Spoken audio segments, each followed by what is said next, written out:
If you don't want us here, tell us. Say something. If you're out here, show us you're out here. Move something. Throw a rock, move a tree, make a noise.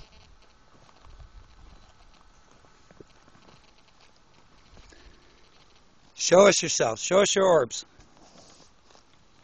Why are you out here? What are you? What's your intent?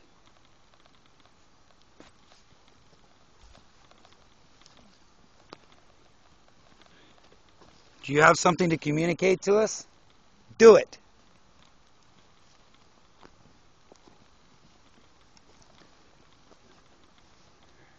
Use one of our electronic devices to manifest yourself. Come see us. Visit. We want to hear what you have to say. Damn these gnats.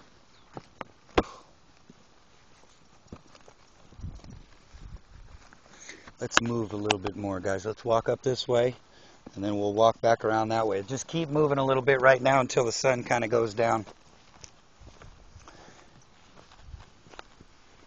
Why do you like these juniper trees so much? Why are you in the shape of an orb? What does that mean? Why is it an orb? What is an orb?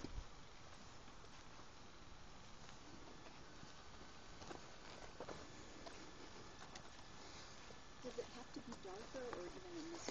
Typically, they start coming right about the time that the sun sets. I've never caught one on video yet. I'm hoping that that'll happen. They are moving in a wavelength pattern that is real fast. It has real tight crests. So let's keep walking, guys. It has real tight crests. So in other words, if you imagine a wavy line that has really close humps to it, and what's happening is that the human eye can't perceive the vibration of this object that's moving so fast like it is. But your camera can, and that's why 2 out of 4 pictures you'll catch them, because you're catching them on the up.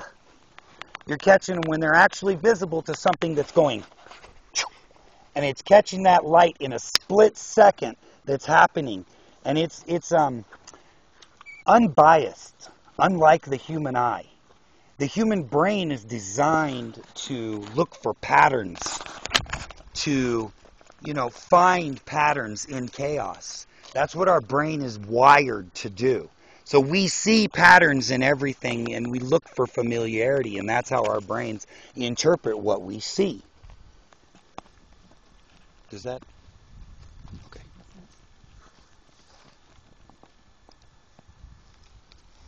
And so when we manifest, when we see things like the orbs, our perception is this circular object that's in 3-dimensional space like it is. But that's not to say that's exactly what it is. That's only what we can perceive and what our cameras are picking up and telling us is there. But we don't know what all is there because we can't see it to begin with. And I don't know what these things are, but I sure would like to find out. I'd like them to tell me what they are.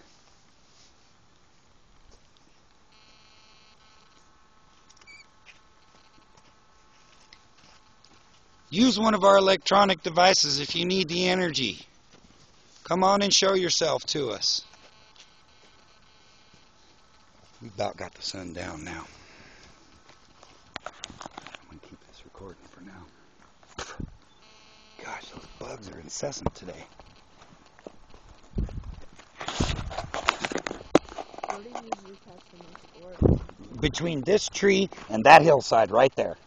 You catch a bunch of them over there and off in that direction and this direction and right here in this tree. Sometimes between these 2 trees right here in space you'll see them.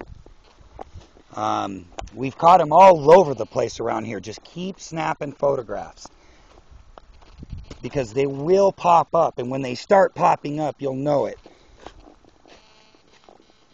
because they're pretty unmistakable. They're large. I showed you guys some of those photographs right before we came. And you guys saw the one with the skeleton and everything inside of it? Yeah. Okay. Yes, you need to be shooting with a flash. And you say, well, the flash is reflecting off the berries and the trees and it's causing the round orbs to appear. Well, then how come it doesn't happen every time?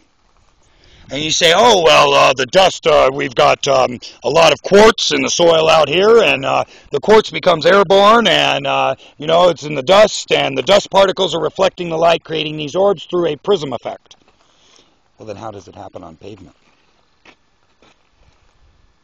And how does it happen above the Jeep following us back into town? Have you ever had something like attach itself to you or Not yet. But that doesn't mean it can't happen.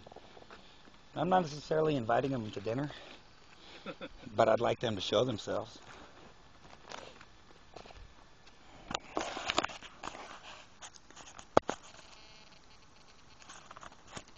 How do you feel about the vortexes in Sedona there and how it might play an effect on what's going on?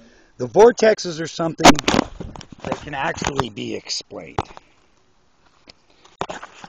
The vortexes are a hydrodynamic property of probably static.